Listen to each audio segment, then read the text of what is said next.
Il ne s'agit pas de protéger les enfants, ça se saurait. Il s'agit de mettre les premières pierres en fait, d'un modèle de société de crédit social à la chinoise. Parce que c'est le modèle de la Commission européenne, c'est le modèle aussi de Davos, du World Economic Forum.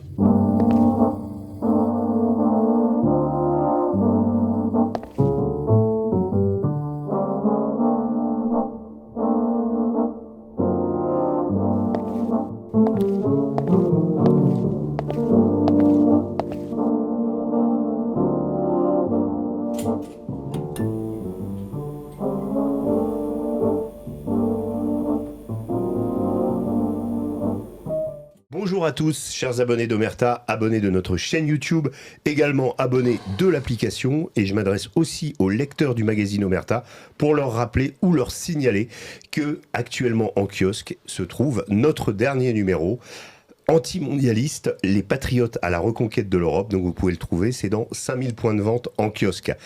Merci d'être fidèles à cette émission podcast Expression Libre. Et pour cette émission, eh bien, Expression Libre, j'accueille quelqu'un dont on connaît la liberté de ton et de parole, Alexis Poulain. Bonjour. Bonjour Régis, bonjour à tous. Bonjour Alexis. Alors vous êtes, pour ceux qui ne vous connaîtraient pas, mais il y en a beaucoup, je suis sûr, qui vous connaissent, qui nous écoutent, journaliste, analyste politique, cofondateur du média Le Monde Moderne, média qui traite de politique, de société, d'économie.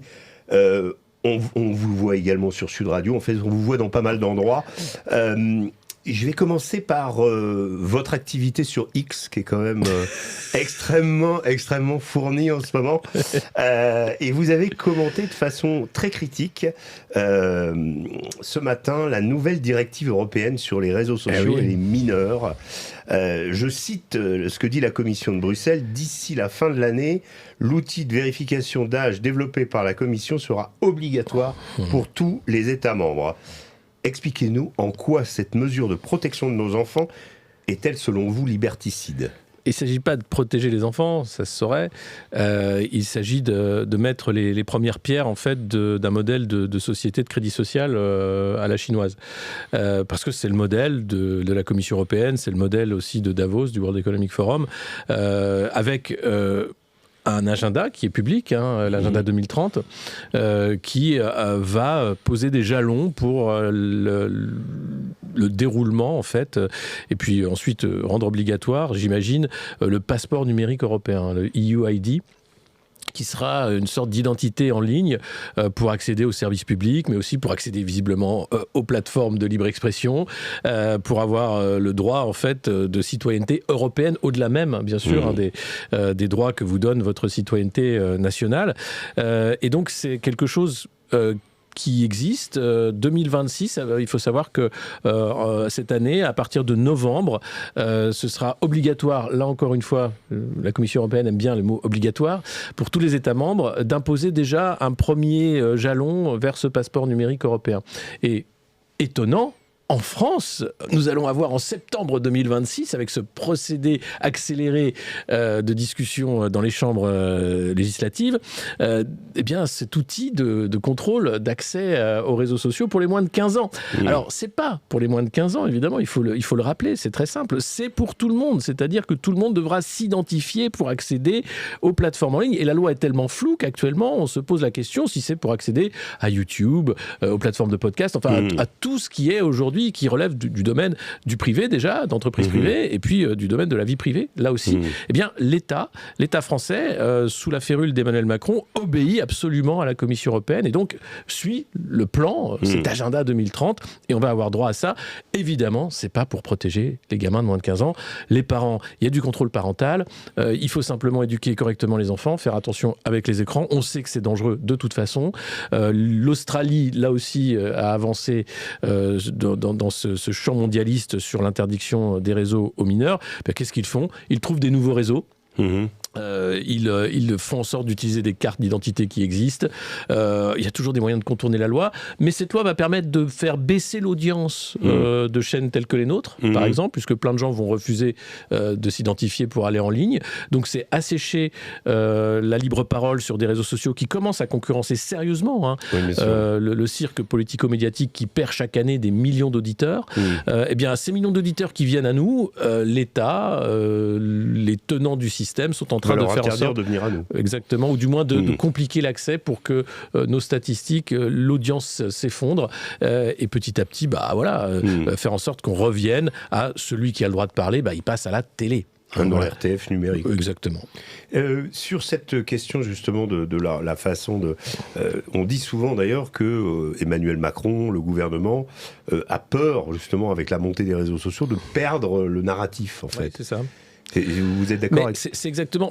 Il y a eu le sommet de Davos ces dernières semaines, et Larry Fink, qui a pris la suite de Klaus Schwab, a expliqué qu'il s'agissait de renouer la confiance avec les élites, que ce Davos-là était sous le signe du dialogue. Or, évidemment que non, mais ce qui se joue au niveau des mondialistes aujourd'hui, c'est la reprise du narratif et du récit.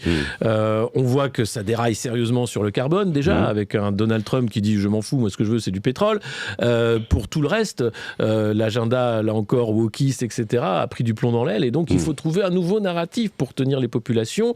Alors, ça n'empêche pas qu'on a eu les délires habituels sur la viande de synthèse, les insectes, etc. Le contrôle des populations, c'est toujours le même, mais dans la bienveillance et dans le dialogue. Le ton a changé, mais pas le fond. Le ton n'a pas vraiment changé, le fond n'a évidemment pas changé. Ce qui a changé, c'est qu'aujourd'hui, à Washington, il y a Donald Trump qui veut à la fois se faire ses ennemis d'hier et qui veut aussi virer les young leaders qui ne rendent plus service et imposer une nouvelle génération de leaders, entre guillemets, inféodés, mais au nouvel agenda de Washington. On va y venir sur les young leaders. J'ai quelques questions là-dessus. Ce qui est intéressant, c'est que même le RN appelle à voter cette loi, dont on avait parlé, alors qu'en 2020, il s'opposait à la loi Avia, qui dénonçait la censure. Une de celles qui vient souvent chez Omerta et chez vous, Béatrice Rosen, explique cela en disant qu'ils savent que l'outil sera un jour dans leurs mains. Vous êtes d'accord avec elle ? J'aimerais que quelqu'un au RN, s'il regarde, m'explique quelle est la stratégie du parti à l'heure actuelle. Parce qu'honnêtement, fâcher autant de militants, fâcher la base en réalité, avec le vote de cette loi, qui est une horreur en termes de liberté, ça pose vraiment des questions, sans compter que c'est scier la branche sur laquelle le RN est assis, puisque c'est un parti qui a bénéficié quand même massivement de militance numérique et qui a su en profiter. Donc, grosse question. Ou alors... est-ce que Marine Le Pen, évidemment, toujours prise dans les affaires, se dit qu'il faut toujours être gentil, comme quand on a été gentil, quand le RN a mis Richard Ferrand au Conseil constitutionnel. Ça n'a rien changé. Ça n'a rien changé. Ou alors se dire, est-ce qu'on se prépare à faire un front commun en 2027 si jamais Mélenchon était au second tour, et donc il faudrait déjà être capable de dire, oui, les ennemis d'hier sont les amis d'aujourd'hui, et faire cette alliance macroniste-RN, qui est affreuse, mais qui de facto existe déjà, sur beaucoup de dossiers, et qui pose question sur cette stratégie politique. Bien sûr, l'Ukraine, cette question de la censure des réseaux sociaux. Bref, aujourd'hui, le Rassemblement national joue la carte de la normalisation, mais à un point qui pose vraiment question sur la ligne politique. C'est d'ailleurs un problème dans le sens que la plupart de ceux qui sont arrivés au pouvoir avec des idées parallèles ou proches de celles du RN l'ont fait en général en jouant la rupture. Bien sûr. Le plus grand exemple, évidemment, étant Donald Trump. On en parlait un peu avant l'émission, mais Donald Trump a donné un large accès aux plateformes, aux podcasts type Joe Rogan et autres, Tucker Carlson et d'autres faiseurs d'opinion, et a délaissé, presque méprisé le New York Times. Et c'est comme ça qu'il est arrivé, ou qu'il est revenu. Giorgia Meloni aussi avait une politique avant de redevenir plus mainstream, on va dire. Mais je crois donc pourquoi est-ce que le RN, lui, joue une carte de la respectabilité chez des adversaires qui le considéreront toujours comme des adversaires? Parce qu'aujourd'hui, ils sont accueillis dans le Nouvel Obs, des gens qui ont, je sais pendant pas, des années, alors, peut-être leur ont cassé du sucre sur le dos. Et c'est pas anodin, parce que peut-être qu'effectivement, il y a une stratégie au RN d'aller cajoler les oligarques nationaux, puisqu'il y a eu quand même une prise de contact avec de nombreux chefs d'entreprise, et au-delà de Bolloré. Hein. Oui, bien sûr. Et donc se dire, bon, si on joue la carte Elon Musk, puisque c'est ça les réseaux sociaux, hein, on va dire, c'est des oligarques, mais américains, des GAFAM, nos milliardaires nationaux vont être fâchés parce qu'ils sont quand même ringardisés. Oui. Et ce qui se passe avec Elon Musk, et pourquoi c'est l'ennemi à abattre du système politico-médiatique, c'est qu'en fait, il rend complètement caduque le Nouvel Obs, même CNews. Enfin voilà, c'est-à-dire qu'à un moment, tous ces millions investis dans les médias d'oligarques pour dire votez lui parce que c'est voilà. Et d'un seul coup, arrive Elon Musk et dit non, votez lui, il est mieux. Mais non, c'est interdit, ça marche pas comme ça. Et donc peut-être que le RN... C'est ce qu'il a fait avec l'AFD, par exemple. Bien sûr, avec l'AFD, c'est ce qu'il a fait en Grande-Bretagne avec Tommy Robinson et d'autres. C'est ce qu'il fait en France, mais alors de manière très soft. Il n'y a pas ce côté, c'est lui, et maintenant allez-y. Peut-être parce qu'il n'y a personne et que le RN n'est pas celui-là, justement. Et donc il joue la carte de l'oligarchie nationale en se disant que ce sera toujours mieux de passer sur BFM que d'avoir les réseaux sociaux pour vous. On sait aussi que les relations entre Marine Le Pen et Donald Trump n'ont jamais été excellentes. Non, il l'a fait poireauter à la Trump Tower quand elle avait voulu le rencontrer, alors qu'il avait rencontré Nigel Farage, ils avaient fait un selfie dans l'ascenseur doré. C'était fou. Le fameux ascenseur. Elle est à la cantine de la Trump Tower. Elle a eu le droit de rentrer dans la tour, c'est tout. Et personne l'a vu. Alors que Poutine l'avait reçu à une époque. Ça lui a été reproché. Et la photo ressort systématiquement. Mais elle avait été reçue par Poutine, mais pas par Trump. Donc clairement... Je pense que le courant passe pas. Le courant passe pas. On a raconté récemment que Trump ambitionnait de faire pression sur les juges. Oui, mais alors je crois que c'était à moitié. Je pense que c'est fake. Oui, je pense que c'est de donc en fait, il n'y a pas vraiment d'alliance. Voilà. Je crois qu'il n'y a pas d'alliance et je crois que l'alliance se fait plus du côté des milliardaires propriétaires de médias nationaux parce qu'ils savent que là, il y a une sécurité et que la campagne va se jouer massivement là. 2027, je ne sais pas si on en parlera. Mais à mon avis, c'est une campagne qui va être sabotée, un peu à la roumaine en réalité. Gros exemple. Alors revenons un peu, allons un peu vers Emmanuel Macron. Non, non, vous voulez pas. Si. Vous voulez plus en entendre parler, c'est ça? Je peux plus. Bon, mais allons-y. Je vais vous torturer un petit peu. Aujourd'hui, la première ministre danoise et le premier ministre du Groenland sont reçus à l'Élysée par Emmanuel Macron. Alors j'ai écouté France Info ce matin. Le but, réaffirmer le soutien à la France, à l'heure où Donald Trump menace toujours de s'emparer de l'île. Ça sert à quoi ce genre de rendez-vous ?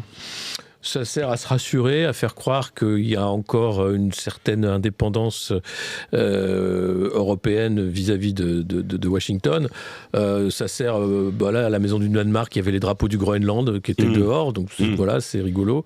La réalité, c'est que le Danemark est un pays qui est une base avancée de la NSA, la National Security Agency, qui a permis l'écoute de chefs d'État européens, que le Danemark, pour assurer sa défense, a acheté des F-35, que le Danemark... faire décoller pour affronter les Américains au Groenland. C'est une mise à jour toutes les 48 heures du logiciel. Voilà, c'est assez rapide.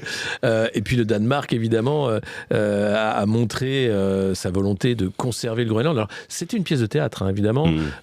Trump est sérieux sur le Groenland. C'est-à-dire que immédiatement après son élection, il parle du Groenland et il surprend tout le monde. La première élection, d'ailleurs. Moi, j'étais au Groenland à l'époque et il venait déjà de dire on va... Les gens ne savaient pas trop si c'était une plaisanterie ou pas à l'époque. Mais là, la deuxième élection, ça revient. Et puis, voyant que l'Ukraine, ça n'avance pas assez vite, il dit, bon, ça va, vous êtes nuls, je m'occupe du Groenland parce que c'est la route Chine-Russie. Et puis, pour moi, c'est important, vous n'êtes pas foutus de le faire. Et au final... avec cette méthode Trump qui est de provoquer, de ne rien respecter dans les règles internationales, on a les Européens qui s'offrent une petite pièce de théâtre du genre « Regardez comme on est fort, on a sauvé le Danemark », et le Groenland, Macron qui met ses lunettes, qui fait son discours à Davos, qui n'engage à rien, mais qui passe pour un champion de la cause européenne, regardez comme il est fort face à Trump. Au final, Trump aura ses bases américaines. Elles sont déjà là, d'ailleurs. Elles sont déjà là, une dizaine sont déjà là, mais il va pouvoir les étendre notamment. Peter Thiel aura son village dystopique de la tech, etc. Et puis ils vont creuser et récupérer une grosse partie du territoire. Donc de toute façon, Trump a gagné. Il a eu ce qu'il voulait, mais les Européens vont présenter ça comme ah bah non, mais quand même, regardez, on est fort. Et donc cette réunion aujourd'hui à Paris, elle sert à ça, à dire on a gagné et on continue avec cet exercice des forces européennes, qui a été ridiculisé par le monde entier, mais c'était stratégique, attention. Et puis le fait de dire, qu'est-ce qu'on fait maintenant pour pas perdre la face et pour pas non plus perdre trop de millions d'euros et conserver le Groenland, puisque le Danemark ne perdra pas le Groenland. Il n'était pas question de ça. En fait, il n'en a jamais été question qu'il y ait intervention militaire à la base. Non. Et de toute façon, aujourd'hui, tout est écrit dans l'Art du Deal, publié en 1998. Alors, deux choses. L'Art du Deal, pour comprendre 88. Donald Trump, très simple. Et puis aujourd'hui, pour comprendre la stratégie de Washington, le document de sécurité stratégique nationale, 30 pages, très simple à lire. J'ai fait une vidéo sur le monde moderne justement où j'explique, tout est écrit, de l'enlèvement de Maduro au Groenland en passant par l'Europe. C'est pas secret, il n'y a pas de Alors, pour poursuivre sur cette place, parce qu'on sent bien que ce genre de réunion, finalement, à part parler, il y a peu d'action, mais je voulais un petit peu vous interroger sur cette place très réduite de la France aujourd'hui et de beaucoup de pays européens, mais on sent que l'Allemagne a quand même un peu plus de consistance sur la scène internationale. On découvre chaque semaine Emmanuel Macron qui, faute de pouvoir agir, fait parler de lui. Alors ces derniers temps, il y a eu le fameux coup de fil à Donald Trump enregistré à l'insu de ce dernier pour un documentaire de France 2, un discours en anglais précaire à Davos qui aujourd'hui fait un tabac sur les réseaux sociaux. For sure. Le coup des lunettes de protection. Donc Keir Starmer lui-même est allé jusqu'à se moquer.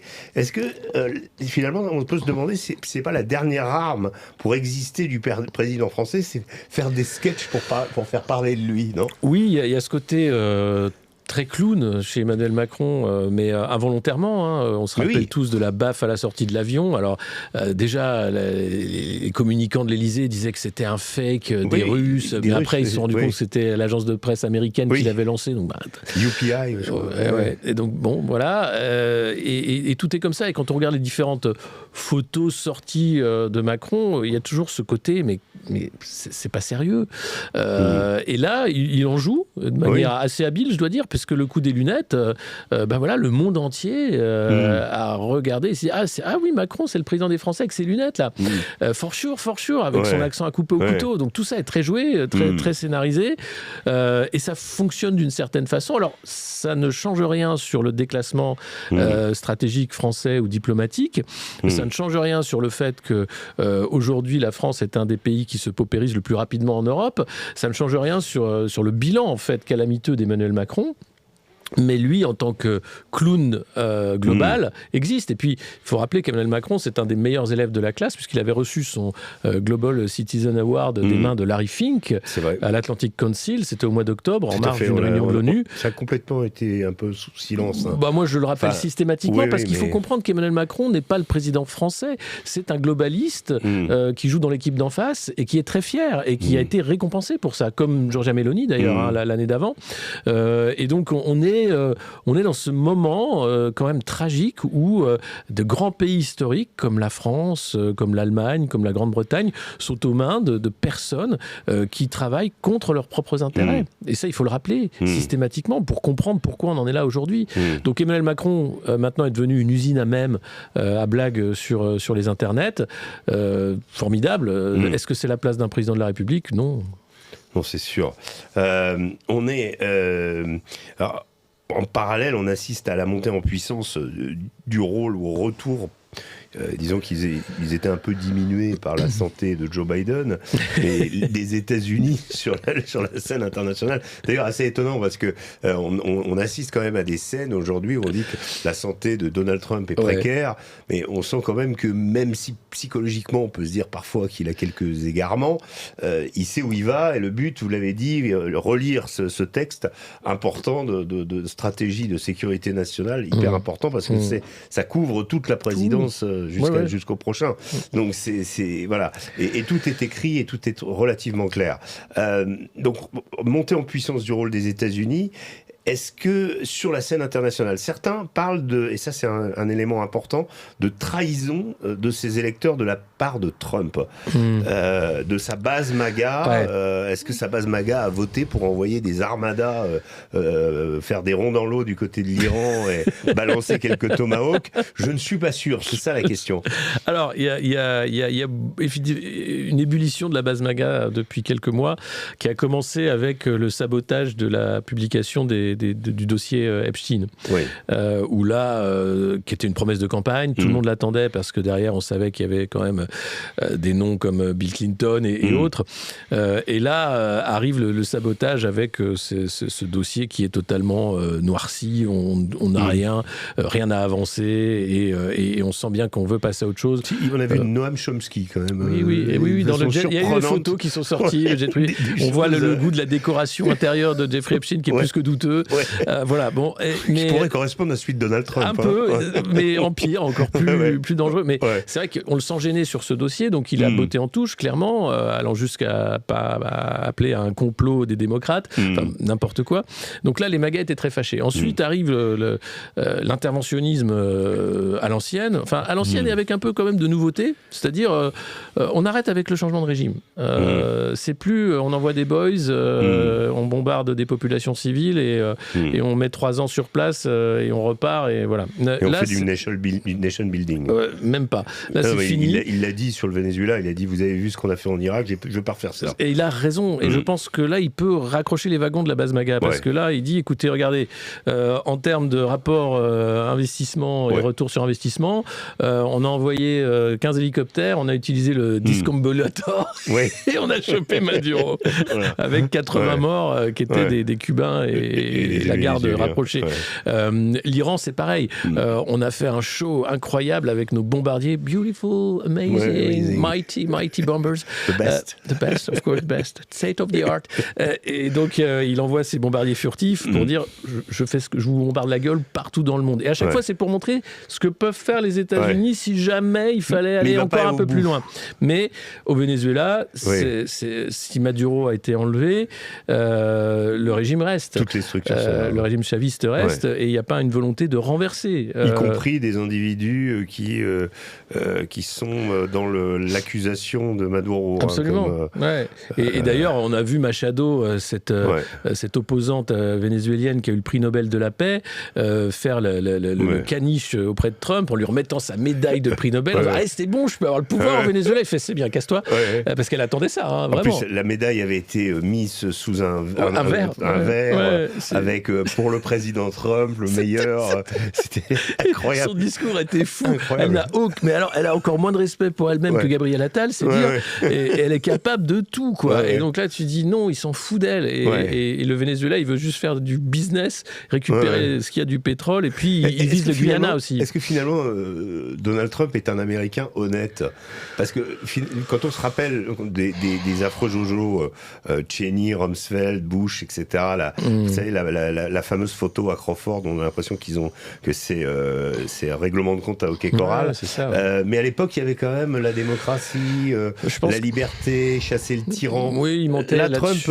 Trump est complètement la démocratie, ça l'intéresse pas. Il y a quand même Lindsey Graham qui est toujours dans l'ombre pour dire il faut flinguer Cuba, il faut flinguer l'Iran, il faut flinguer les Russes. Il y a toujours encore ces néoconservateurs et Marco Rubio, totalement qui fait partie des néoconservateurs et Marco Rubio, aussi à la base. mais qui qui sont là, hein, et qui sont dans l'entourage proche de Trump, ça ne change pas. Ce qui change, c'est que Trump, c'est un golden boy new-yorkais qui s'est mis à faire de la politique sur le tard parce qu'Obama s'est foutu de sa gueule. Et au final, je pense qu'il a une vision de l'Amérique qui est celle qui correspond plus au rêve américain, voilà, de dire il faut être fier du drapeau, on est quand même, voilà, c'est cette nation-là, et derrière, il faut faire attention à nos sous, d'une certaine façon, même si cette économie a une dette abyssale. Et on voit bien qu'aujourd'hui, il joue de cette force militaire extrêmement importante. Il la montre, hein, à chaque fois c'est une campagne marketing. Il met la pression sur les Européens qui sont coincés. De toute façon, aujourd'hui, l'OTAN, qui est la centrale d'achat de l'armement américain, il suffit que les Européens commencent à dire « Oui, bah, puisque c'est ça, l'OTAN, on va remettre ça en cause », pour que Mark Rutte, qui est le patron de l'OTAN, arrive et dise « C'est totalement illusoire de penser qu'on peut se défendre sans les Américains ». Et sans les armes américaines. Donc parce la centrale d'achat. Là, on est complètement pieds et poings liés. Et donc le jeu, c'était alors vous voulez le Groenland ou vous voulez l'Ukraine ? Il faut choisir, les gars. Est-ce que moi maintenant, moi je prends l'Ukraine, vous prenez je prends le Groenland, vous prenez l'Ukraine. Et on voit bien que on a affaire à des, c'est malheureux, mais des idiots, je pense, enfin, du moins des idiots stratégiques, qui n'ont aucune vision et aucun moyen non plus de négociation. C'est-à-dire Kaja Kallas, qui est la patronne de la diplomatie européenne, c'est ridicule. Ni les Russes ni les Américains veulent lui parler. Il y a que, oui, je pense que Macron doit lui passer des coups de fil de temps en temps parce que ça l'occupe, mais on est à ce moment-là, en fait, de ridicule et de non-respect parce que on n'existe pas diplomatiquement, que économiquement c'est difficile et qu'aujourd'hui on a des leaders qui sont allés trop loin, en fait, dans la vassalisation côté américain. Une question de génération. Justement, cette action de Trump, on va revenir un peu sur l'importance plus symbolique du Groenland et par rapport à nous, est-ce que finalement l'action de Trump sur cette île, elle n'est pas révélateur de façon encore plus importante que la guerre de Poutine des problèmes intrinsèques à l'Union européenne, c'est-à-dire finalement Trump propose de nous piquer un bout de territoire, ce que Poutine n'a jamais demandé d'ailleurs. On subodore qu'il voudrait les pays baltes, mais lui ne l'a jamais confirmé. On ne sait pas très bien pourquoi il le ferait, mais par contre Trump lui est décidé. Et est-ce que nos réactions finalement nous fragilisent? On est divisé. On ne sait pas qui on est, finalement. Déjà, on est divisé sur la question ukrainienne. Il faut rappeler quand même la position hongroise. Il y a quand même un gros débat en Pologne. Il y a aussi Robert Fico. Bref, il y a quand même de nombreux responsables européens qui sont contre. Giorgia Meloni, tout en étant pro-ukrainienne, ne veut pas envoyer de troupes, par exemple. Et même Merz promet les Taurus, mais les envoie jamais. Donc on voit bien qu'il y a un jeu quand même très hypocrite, rien que sur cette question-là. Sur la question du Groenland, alors là, c'est flagrant. C'est bien fait. Le Groenland n'avait qu'à pas être un caniche américain qui a posé les bases de la NSA pour espionner les autres leaders européens. Le Danemark. Le Danemark, j'ai dit quoi ? Non, mais enfin, voilà. Le Groenland, évidemment, est-ce que l'Union européenne a la capacité de défendre le territoire ? Oui, mais à quel prix ? Encore une fois, c'est une question de moyens et de volonté stratégique. Le problème de l'Union européenne, c'est qu'à part maltraiter ses populations et faire entrer plein de pays qui n'ont rien à voir dans un ensemble qui est voué à l'échec, n'a aucun projet. Aujourd'hui, le projet de l'Union européenne, c'est la censure des réseaux sociaux, la société du crédit social et l'Ukraine qui rentre dans l'Europe au prix de la PAC, des agriculteurs français, polonais et italiens, et basta. Et on verra plus tard. Et von der Leyen, qui se prend pour une reine impériale d'un empire qui n'existe pas et qui signe des deals intercontinentaux avec le Mercosur, maintenant avec l'Inde, en dehors de tout cadre démocratique. À un moment, il faut arrêter le délire.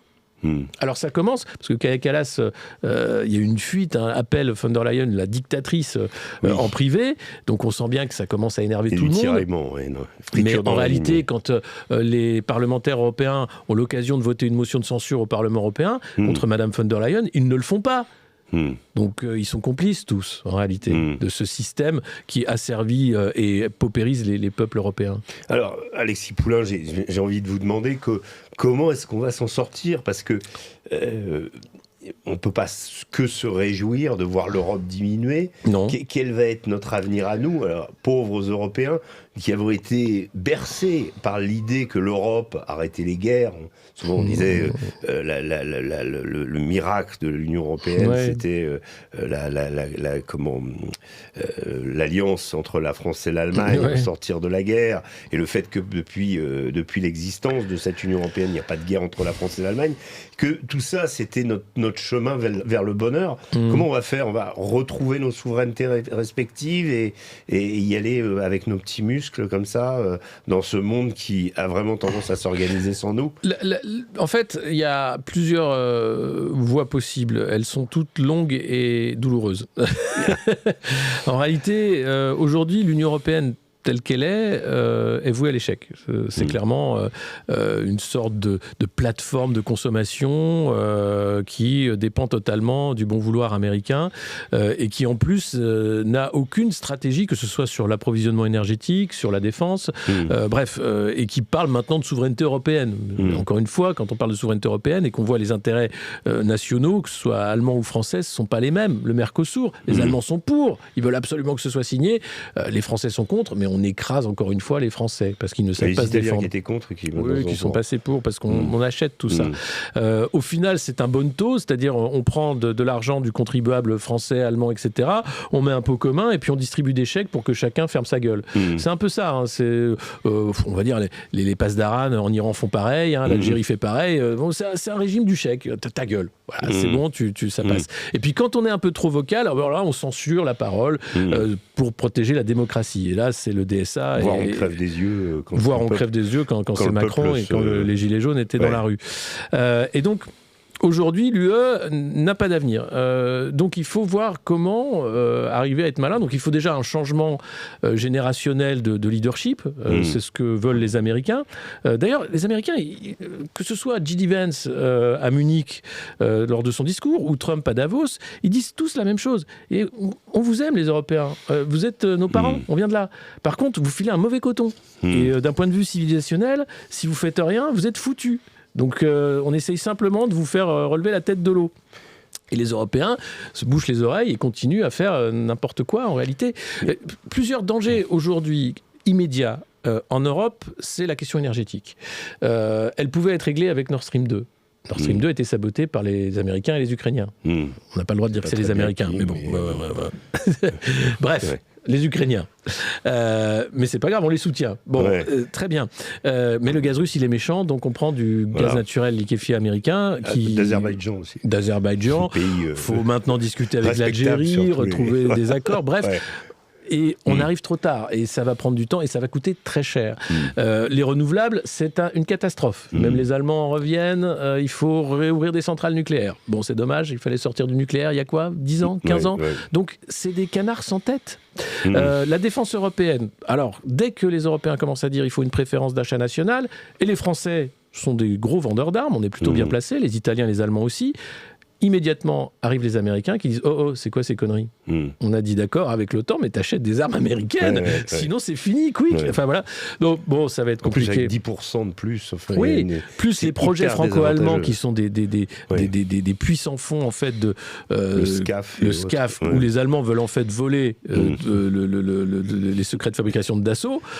Ça n'a aucun avenir là non plus. On a déjà eu le projet du char, on a eu le projet du porte-avions commun avec les Anglais même. Tout ça finit systématiquement à la poubelle avec des budgets qui doublent. Donc ça n'existe pas. Souveraineté européenne, ça n'existe pas. Donc il faut être malin et dire, écoutez, aujourd'hui, si on doit créer un avenir qui finira pas sur le front de l'Est pour nos enfants, il faut déjà avoir une politique de non-alignement, une politique pragmatique.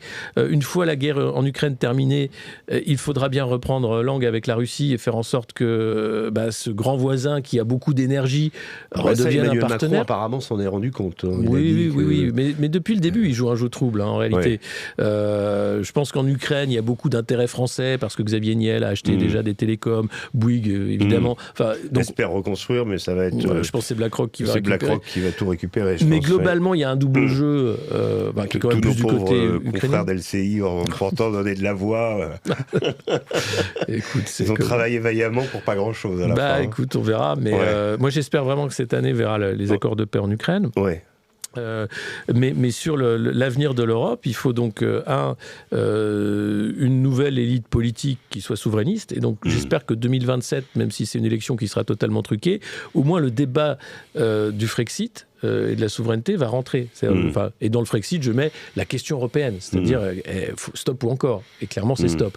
La question de la monnaie, et avec la monnaie, la crypto-monnaie, où là, la France prend encore, alors qu'elle aurait pu être un leader mondial avec le nucléaire, sur le mining et sur la blockchain, pas de réflexion non plus. Et pire encore, on vend Exaion à une entreprise américaine, Mara, contre tous les mises en scène de dire on est contre les Américains. Bref. Et donc, il faut partir de ce qu'on a. On a une histoire, on est d'anciens empires, on ne l'est plus. Et aujourd'hui, la force de l'Europe, c'est peut-être justement de ne pas jouer ce jeu des empires. On est face à la Chine, on est face aux États-Unis, on est face à la Russie. On ne va pas avec ces petits États qui ont passé leur temps à se paupériser, à s'empêcher de devenir grands avec justement cette construction européenne. À se priver de leurs industries. À se priver de leurs industries. Bref, de tout ce qui faisait la base en fait, d'une puissance. On ne va pas jouer le jeu de la puissance. Or, on a affaire à des gens comme Valérie Hayé, Nathalie Loiseau et tous les groupes Renew, etc., qui parlent de l'Europe puissance. Moi, je veux bien, mais c'est quoi l'Europe puissance ? Alors, ils calculent en fait en disant, si on additionne les chars allemands, français, machin, on a plus de chars que les avions, pareil, on en a plus. Mais vous êtes des tarés. La guerre mondiale, la 3e, elle sera nucléaire. C'est ridicule d'additionner des chars et des avions.